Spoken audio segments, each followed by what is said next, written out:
우리가 계속 지난 몇 주간 복음에 대해서 말씀을 살펴보았습니다. 복음이 왜 필요한가? 정말 모든 사람에게는 복음이 필요합니다. 근데 그 필요한 이유가 창세기 3장에 우리가 하나님처럼 되려고 하는 그 교만과 주인 자리에, 하나님의 자리에 있으려고 하는 그런 영적 교만 속에 사탄의 꼬임에 속아서 죄를 범하게 되었다는 거죠. 그래서 죄를 범하게 되었던 그 이후부터 우리는 하나님의 낯을 피하였다라고 성경은 이야기합니다. 아담과 하와만 피한 게 아니라 죄악 가운데 있는 모든 인생은 하나님 앞에 가까이 갈 수 없는, 낯을 피할 수밖에 없는 인생이 되었다는 것입니다. 그런 상황 속에 하나님이 아담에게 먼저 찾아오십니다. 아담아, 아담아, 내가 어디 있느냐? 하나님이 그 초청으로 우리에게 오셔서 복음을 전해주시는 거죠. 그래서 모든 인류를 죄악 가운데 죽어 마땅한 인생 가운데 인류를 죽게 버려두지 않으시고 하나님께서는 로마서 3장을 통해서 출애굽기 12장을 통해 어린 양의 보혈의 피로 구원받는 구원의 계획을 우리에게 보여주셨습니다. 심판이 임했을 때 하나님은 그냥 심판을 주신 게 아니라 기회를 다 주셨습니다. 너희들이 내 말을 듣고 순종해라. 그리하면 이 심판을 면하리라. 그 순종이 어린 양을 잡아서 문지방에 피를 발라라고 이야기하셨습니다. 왜 피를 받는가 설명했지요. 죄악된 인생의 모든 죄를 해결하기 위해서는 피가 있어야 되는 거죠. 이 피는 죽음을 이야기합니다. 하나님께서는 한 번 말씀하신 걸 시건치 않으십니다. 하나님이 한 번 선포하신 것은 반드시 이룹니다. 그 선포가 뭐냐면 선악을 알게 하는 나무를 따먹지 말라고 하셨습니다. 그걸 만약 먹는다면 정령 죽으리라, 반드시 죽으리라고 우리에게 말씀으로 선포하셨습니다. 그래서 우리는 그 선악을 알게 하는 나무를 먹지 않기 위해 노력하며 살아야 되는데 연약하고 욕심 많고 내 편리함을 위해서 살다 보니 선악과를 따먹게 되었던 거죠. 그래서 모든 인간은 아담만 그 자리에 있었던 게 아니라 아담과 하와만 그 자리에 있었던 게 아니라 저와 여러분이 그 자리에 있으면 연약해서 선악과를 따먹을 수밖에 없는 죄인의 모습이 우리들입니다. 그런 우리들을 하나님께서는 어린 양의 피로 문지방에 발라라고 이야기하십니다. 만약 하나님께서 그렇게 말씀하신 걸 문지방에 바르지 않고 에휴 그 피 바른다고 뭐 문제가 해결되어지겠나라고 했다면, 믿음이 없이 그걸 믿지 않고 바르지 않았다면 다 죽음을 면하지 못했습니다. 그러나 그 말씀을 받고 내가 문지방에 피를 발랐습니다. 혹자는 이렇게 발랐겠지요. 야, 이거 바르면 우리가 심판을 면한다고 했다. 그래서 나는 믿고 100% 믿는다. 믿음으로 바른 분도 있겠죠. 그러나 그 옆에 있는 친구는 야, 그 어린 양 피 바른다고 문지방에 바른다고 뭐 심판이 면해지고 그러겠냐. 그런데 네가 발라라 하니까 긴가민가 하지만 나도 한번 발라볼게 하고 바른 분도 있을 겁니다. 그리고 어떤 분은 생각지도 않다가 야, 피 좀 남나 나도 줘봐라. 그러면서 나도 네 따라 한번 발라볼게 하고 바른 분도 있을 거예요. 그러나 하나님의 말씀대로 행한 자는 하나님이 심판을 면하게 되었습니다. 오늘 저와 여러분이 하나님의 말씀을 믿는 언약 백성인 줄 믿습니다. 하나님의 말씀대로 살아가는 믿음의 행위가 우리를 구원하게 될 줄 믿습니다. 이거는 내가 선을 행하고 착한 일을 많이 해서 구원받는 게 아니라 하나님을 신뢰하는 말씀 믿고 그 말씀대로 살아가는 믿음을 이야기하는 거죠. 그럴 때 로마서 8장에는 하나님이 이런 약속을 분명히 하셨습니다. 하나님의 사랑에서 어떠한 피조물이라도 예수 그리스도 안에서 하나님의 사랑을 끊을 수 없다고 우리에게 약속하셨습니다. 오늘 저와 여러분이 하나님의 말씀을 믿고 그 믿음대로 살아가며 그 믿음대로 나아가지만 때로는 연약하고 부족하지만 어떠한 세상의 피조물도 하나님의 사랑에서 끊을 수 없다고 약속하신 이 약속 믿고 하나님 앞에 기쁨으로 나오는 믿음이 되기를 주님의 이름으로 축원합니다. 그런데 한 가지 의문이 생깁니다. 하나님, 그런 믿음으로 우리에게 약속을 하셨고 확정을 지켜주셨는데 왜 나를 구원하셨습니까? 나를 구원해서 어디에 서려고 나를 구원했습니까? 라는 의문이 생깁니다. 아유, 목사님, 당연히 천국 가려고 그런 거 아닙니까? 이 땅에 살다가 죽고 영원한 천국에서 살려고 그렇게 구원하신 거 아닙니까? 예, 맞습니다. 죽어서 천국 가는 천국의 소망을 주십니다. 그런데 성경을 자세히 보면 하나님께서 우리를 구원하신 목적은 천국 티켓 하나 받고 그것만을 목적으로 두신 게 아닙니다. 그것보다 훨씬 크고 영광스럽고 지금 이 순간에도 그 영광을 하나님과 누리면서 사는 우리의 삶을 원하십니다. 그래서 주기도문에 보면 우리가 늘 주기도문 하나님 주님이 가르친 기도문에 보면 하늘에서 이루어진 뜻이 이 땅에서 이루어지기를 기도하지 않습니까? 그런데 하나님이 이 땅에서 저와 여러분이 믿음의 사람들을 통해 믿음의 사람들이 하나님의 말씀에 순종함을 통해 하늘에 이루신 뜻이 이 땅에서 이루어지기를 원하고 계십니다. 오늘 저와 여러분의 삶 가운데 왜 나를 구원하셨을까? 이 질문에 제대로 답을 알기 위해서는 구원의 목적을 올바로 알기 위해서는 어디서 구원이 시작되었는가를 분명히 알아야 됩니다. 그래서 오늘 본문 에베소서 2장 8절과 10절은요. 하나님이 구원이 어디서 시작되었고 그 구원이 어떻게 이루어져 나를 구원으로 이루어 가시고 나에게 통해 뭘 원하시는가를 분명히 알게 하십니다. 오늘 이 말씀을 통해 우리의 신앙의 현 주소를 제대로 깨닫고 다시 한번 내 신앙의 걸음 속에 오늘보다 나은 내일의 믿음이 되어지도록 한 걸음 더 전진하는 저와 여러분의 믿음이 되어지도록 하나님 앞에 다시 말씀 붙들고 서 있는 저와 여러분이 되시기를 주님의 이름으로 축원합니다. 하나님이 어디서 구원이 시작되었는가? 그게 8절과 9절에 나옵니다. 구원의 출발은 오직 하나님의 은혜입니다. 우리 본문 한번 같이 읽겠습니다. 시작. 너희는 그 은혜에 의하여 믿음으로 말미암아 구원을 받았으니 이것은 너희에게서 난 것이 아니요 하나님의 선물이라. 행위에서 난 것이 아니니 이는 누구든지 자랑하지 못하게 함이라. 오늘 우리가 구원의 목적을 굉장히 오해하는 것은 구원의 주체가 나로 통해 이루어지기를 원합니다. 착한 일 많이 하고 도덕적으로 선하고 법을 잘 지키고 힘든 사람들을 기부하고 도와주는 그런 선함을 통해 내가 구원받아야 될 자격이 있지 않냐라고 이야기할 때가 많습니다. 실질적으로 이게 믿음의 혼동이 올 때가 많습니다. 그런데 아닙니다. 아담과 하와를 통해 그 아담이 사람을 대표하고 그 사람 대표하는 그 아담의 자리에 내가 섰을 때 나도 범죄할 수 없는 인간임을 우리는 인정해야 됩니다. 그래서 아담의 죄가 우리에게 전가되었고 우리도 그 자리에 있으면 똑같은 인간임을 알고 내가 내 힘으로 이 죄를 해결할 수 없는, 그래서 죄를 지으면 가장 먼저 하는 일이 하나님과 멀어집니다. 왜요? 하나님은 거룩하시니 그 거룩 앞에 죄된 몸으로 나아갈 수 없기 때문입니다. 그런데 하나님께서는 그런 죄인들 우리들을 하나님이 이 땅의 사랑으로 우리에게 오셨습니다. 로마서 5장 8절인데요. 성경은 이렇게 선포합니다. 우리 함께 읽겠습니다. 시작. 우리가 아직 죄인 되었을 때에 그리스도께서 우리를 위하여 죽으심으로 하나님께서 우리에 대한 자기의 사랑을 확정하셨느니라. 아멘. 아직 우리가 죄인 되었을 때 오셨습니다.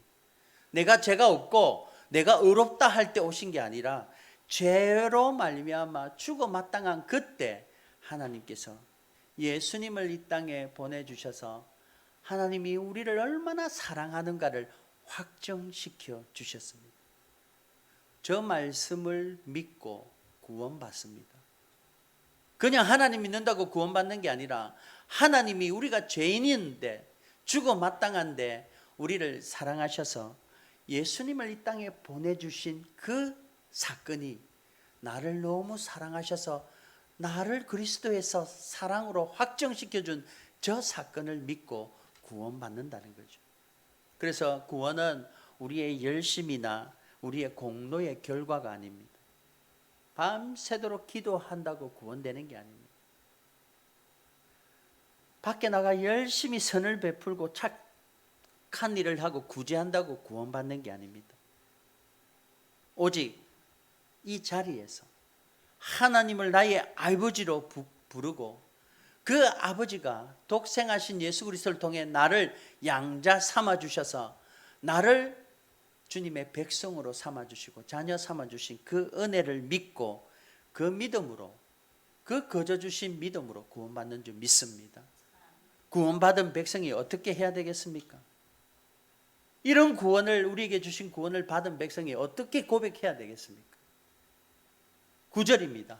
오늘 본문인데요. 9절 한번 읽습니다. 시작. 행위에서 난 것이 아니니 이는 누구든지 자랑하지 못하게 함이라. 하나님이 주신 그 구원은 거저 주신 구원이기 때문에 내가 뭐 했다고 자랑하지 못한다는 거예요. 그래서 나의 공로가 하나도 없고 오직 하나님의 은혜로 그 은혜가 선물로 받은 우리들이 하나님의 선물 받은 자로서 마땅한 구원의 삶을, 구원의 백성의 삶을 살아야 될 것입니다. 자, 거저 주신 그 은혜 받은 백성은 무슨 고백이 되어져야 되겠습니까? 여러분, 하나님이 우리를 구원하시기 위해 예수님을 십자가에 돌아가시게 하셨는데 나는 하나님도 몰랐고 예수님도 몰랐는데 그 예수님을 나도 모르고 있는 상태에서 십자가에 돌아가게 하시고 그걸 내 죄의 대가로 살려주셨습니다. 그걸 받은 저와 여러분이 무슨 고백이 되어져야 됩니까? 첫 번째, 따라합니다. 감사합니다. 하나님 앞에 감사가 먼저 고백되어져야 됩니다. 감사 없이는 우리 은혜 받은 자로서의 마땅한 삶은 감사 없이는 갚을 길이 없습니다. 제일 먼저 감사의 제사를 드려야 됩니다. 옛날에 이런 일이 있었다고 합니다. 이게 사실인지는 모르겠는데 너무 은혜가 되어서 제가 말씀을 드릴게요. 베트남 전쟁 때 한 병사가 전쟁을 하고 있는데 동료가 다리에 총을 맞았습니다. 그래서 후퇴라고 하는데 헬기는 기다리고 있는데 그 병사를 데리고 오려니 다리가 다쳐서 너무 힘듭니다. 베트콩들은 총을 들고 쏘고 쫓아오고 있는데 이 형제를 다리 부상당한 병사를 동료를 나눠고 가기는 너무 아프고 그래서 덜쳐업고 헬기로 달립니다. 다리가 총에 맞은 병사는 야 너도 이러면 죽는다. 내 버리고 가라. 너는 살아라. 그런데 아니다. 나는 너와 함께 살 거다. 그리고 덜쳐업고 가다가 헬기에 가까이 와서 다리 총 맞은 병사를 내려놓고 자기가 총을 맞아 죽었습니다. 한참 후에 그 부모가 그 총 맞아 죽은 부모가 문득 우리 아들의 목숨으로 살아난 그 병사는 지금 어떻게 살고 있을까 궁금해졌습니다. 그래서 그 아들을 자녀를 잃어버린 부모가 그 자기 아들 목숨 대신 살려준 병사를 찾아갑니다. 밤에 찾아갔는데 먼 길을 찾아갔는데 없어요. 분명히 이 주소가 맞는데 그래서 또 다음날 다른 데 있다가 아침 일찍 왔는데 아침에 그 병사가 아들이 살려준 병사가 나옵니다. 아침 일찍 나오는데요. 술이 고주망태가 돼가 코가 빨갛고 술 취해가 떠듬떠듬 나오고 있습니다. 여러분 부모가 그것을 봤을 때 어떤 마음이 들었겠습니까? 내 아들이 저렇게 살 사람을 위해 죽었나? 내 귀한 그 아들이 저렇게 아침부터 술이 안 깨가지고 술이 취해 고주망태로 사는 저 인생을 위해 내 아들이, 그 젊은 아들이 죽게 되었나? 오늘 저와 여러분이 예수님이 우리 죄를 위해 십자가에 돌아가신 은혜를 믿는다면 여러분의 삶을 어떻게 살아야 되는가 다시 한번 생각해 보셔야 됩니다. 이제는 내가 새로 살아난 인생처럼 그 부모는 아니지만 자기를 위해 죽은 그 동료 병사에 부끄럽지 않게 열심히 살아야 되죠. 오늘 예수 그리스도께서 우리를 위해 십자가에 돌아가신 그 은혜를 받았다면 여러분이 살아가는 삶이 어떻게 살아야 되는가 분명히 나와야 됩니다. 그 은혜를 받고도 이렇게 살고 있다면 그 은혜가 과연 진짜 은혜일까? 그 믿음을 가지고 살고 있지만 하나님이 기뻐하는 삶을 드리지 못하고 내 마음대로 살다면 그게 정말 믿음 맞느냐는 거죠. 오늘 다시 한번 나의 죄를 위해 십자가에 죽으신 예수님의 십자가가 헛되지 않도록 다시 한번 우리의 믿음을 붙잡고 주님 앞에 감사와 경배로 하나님 앞에 나오는 저와 여러분이 되시기를 주님의 이름으로 축원합니다. 분명히 하나님께서는 이것을 물으실 겁니다. 우리를 살리신 하나님께서 분명히 우리에 대한 원하심이 있을 겁니다. 그래서 오늘 제목이 구원을 왜 하셨을까? 우리를 왜 구원하셨을까라는 제목인데요. 오늘 10절에 보면 그 구원의 목적을 이렇게 두고 계십니다. 하나님은 우리를 선한 일로 구원하셨습니다. 10절 함께 읽겠습니다. 시작. 우리는 그가 만드신 바라 그리스도 예수 안에서 선한 일을 위하여 지음을 받은 자니 이 일은 하나님이 전에 예비하사 우리로 그 가운데 행하게 하려 하심이니라. 아멘. 모든 종교는 사람들에게 착하게 살고 네가 선을 베풀면 너에게 다 돌아온다. 그래서 욕심을 내려놓고 살며 열반의 경지로 덕도한다. 그게 불교거든. 그리고 네가 이렇게 살면 신의 축복이 있는다. 성경도 많은 부분에 그렇게 나와 있습니다. 그러나 성경을 깊이 보면요, 9절에 보면 행위에 난 것이 아니다. 내가 선을 베푸고 착한다고 구원이 있는 게 아니라, 착해서 구원받는 게 아니라, 선한 공로로 쌓여서 구원받는 게 아니라, 우리는 어떠한 행위도 구원을 얻을 수 없고, 오직 구원은 우리의 행위가 아니라 하나님의 사랑에서 이루어진다는 걸 여러분 아시지 않습니까? 그래서 그 사랑을 거저 받은 은혜를 오늘 성경 본문은 우리는 그가 만드신 바라. 다시 말하면 하나님이 우리를 만드셨습니다. 그리고 그 만드신 목적이 그리스도 예수 안에서 선한 일을 위하여 지음을 받았다라고 이야기합니다. 그 선한 일이 뭐냐면 하나님이 전에 예비하신 일이다. 그리고 우리가 그 가운데 행하도록 하셨다라고 이야기합니다. 오늘 하나님이 저와 여러분을 창조하시고 만드신 줄 믿습니까? 믿는다면 하나님이 만든 목적이 예수 그리스도 안에서 선한 일을 위해 지음 받았다는 걸 알고 계십니까? 예수 안에서 선하심을 지음 받은 일이 뭐겠습니까? 그 일이 전에 하나님이 예비하신 일이고 그것을 우리 가운데 행하시려고 하는 일이 뭐겠습니까? 선한 행위, 불쌍한 사람을 도와주고 구제하는 거, 복음을 전해 선교하는 거 다 맞습니다. 그러나 하나님께서 우리를 구원하시고 그 구원의 목적대로 우리를 이끌어 가시는 그 목적이 성경에는 분명하게 나와 있습니다. 로마서 12장인데요. 12장 2절 함께 했습니다. 시작. 너희는 이 세대를 본받지 말고 오직 마음을 새롭게 함으로 변화를 받아 하나님의 선하시고 기뻐하시고 온전하신 뜻이 무엇인지 분별하도록 하라. 선하신 예수 안에서 선하신 일을 미리 예전에 예비하시사 그것을 행하도록 하셨는데 그 일이 이 세대를 본받지 말고 변화를 받아 하나님의 선하심, 나의 선하심이 아니라 하나님의 선하심이라고 합니다. 그리고 하나님의 기뻐하심, 그리고 하나님의 온전한 뜻이 무엇인지 분별하도록 우리를 구원하셨던 거죠.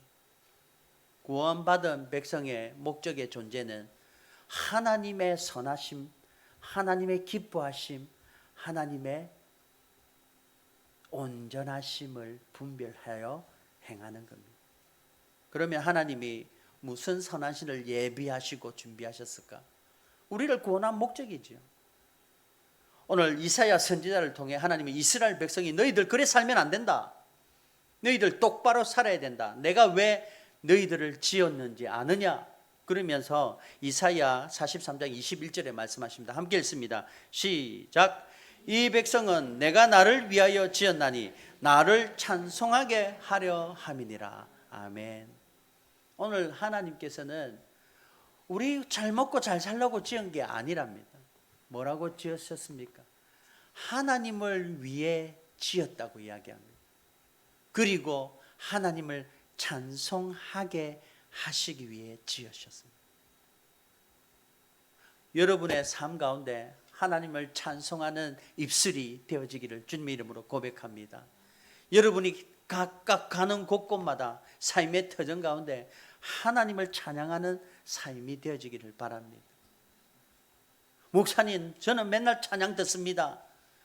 맨날 테이프 틀어놓고 듣습니다. 예, 하나님을 찬양해야 되죠. 그런데 하나님이 출애굽기에는 이스라엘 백성을 힘들어하는 세상의 바로 앞에 있는 이스라엘 백성을 구원의 목적을 분명히 이렇게 이야기하십니다. 7장 6절 16절인데요. 함께 읽습니다. 시작. 내 백성을 보내라. 그들이 광야에서 나를 섬길 것이니라. 오늘 여기서 섬기다는 저 단어가 They may worship me라고 되어 있습니다. 하나님을 섬기는 게 worship me입니다. 하나님을 예배하는 걸 이야기합니다.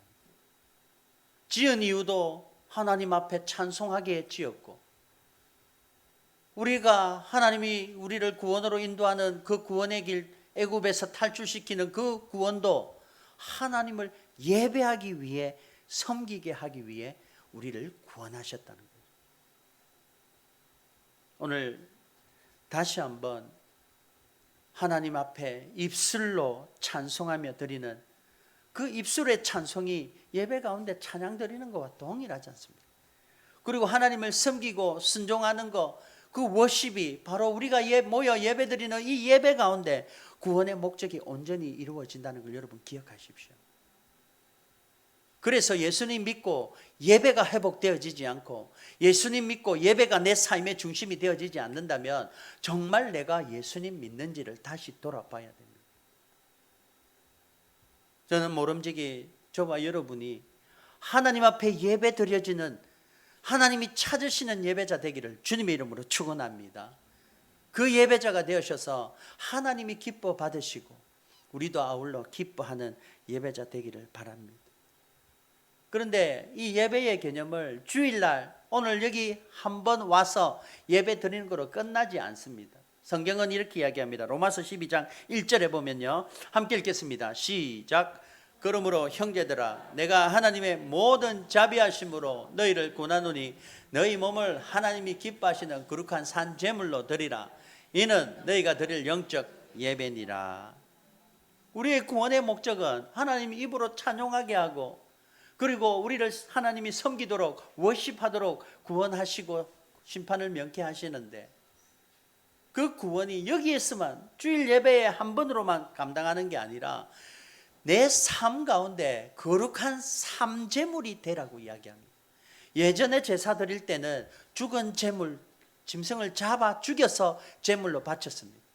그런데 이제는 살아있는 제물이 되어서 내 삶의 터전에서 하나님 앞에 예배자가 되어라고 이야기합니다. 목사님, 삶의 현장의 직장에서 어떻게 예배를 드립니까? 직장에서 하나님 앞에서 살면 예배가 된 줄 믿습니다. 공부할 때 내 앞길만 바라보고 출세를 위해 공부하는 게 아니라 하나님이 나를 사용하실 때를 기대하면서 준비하는 공부는, 학생은 그게 예배입니다.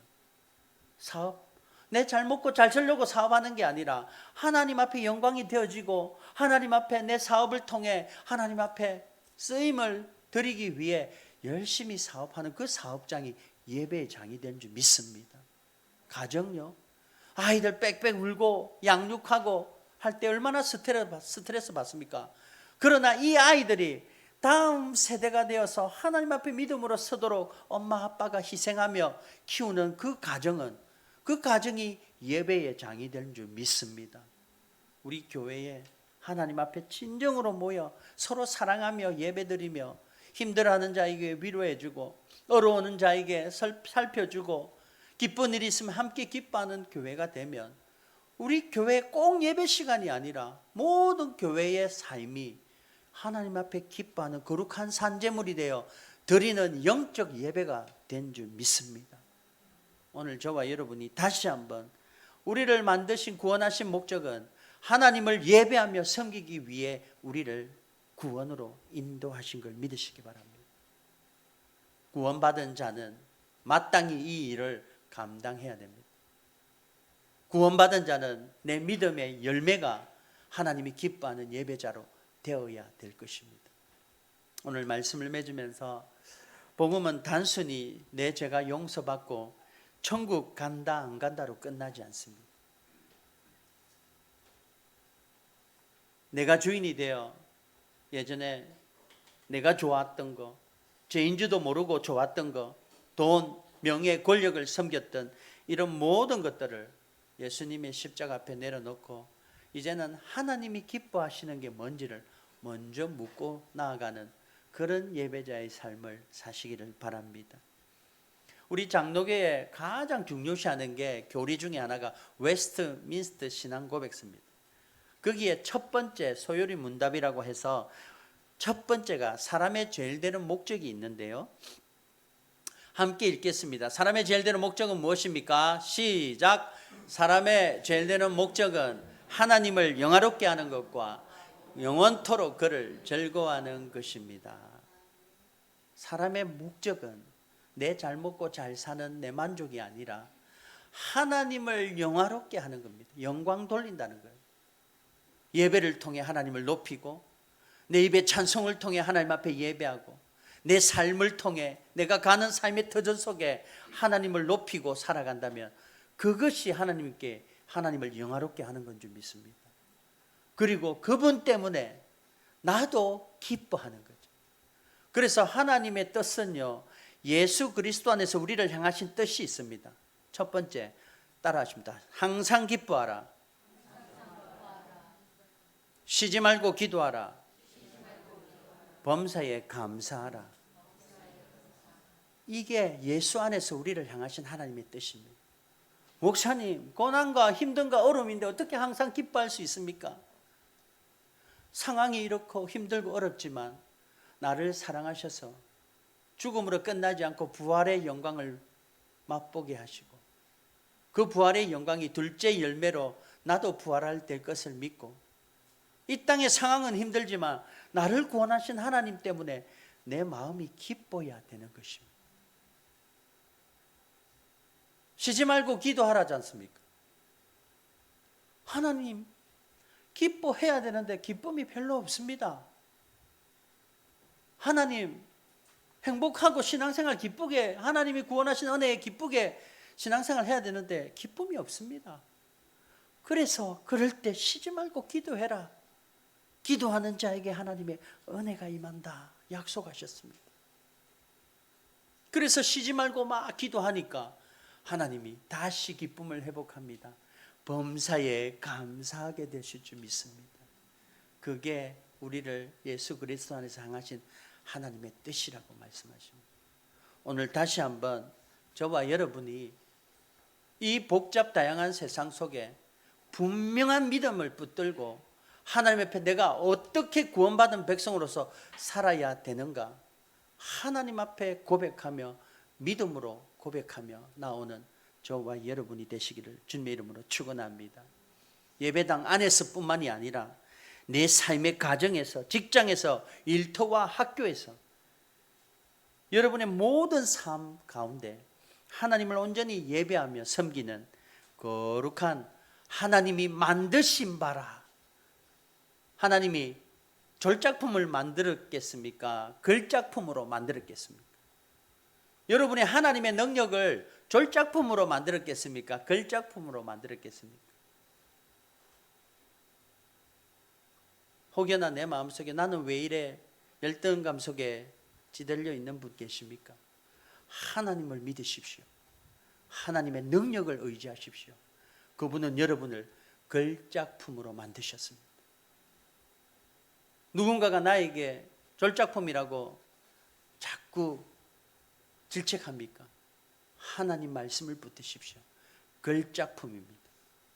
몰라서 그렇지 우리는 하나님이 만드신 글작품이란 걸 기억하십시오. 그 글작품은요, 하나님이 행하게 하신 거 반드시 행할 능력도 주실 줄 믿습니다. 내 마음이 없어서 그렇지, 믿음이 연약해서 그렇지. 그래서 더 믿음 붙들고 하나님 앞에 하나님이 기뻐하시는 예배자가 되어서 하나님이 찾으실 때 달려와 예배하는 저와 여러분이 되시기를 주님의 이름으로 축원합니다. 오늘 말씀 붙들면서 한번 기도하겠습니다.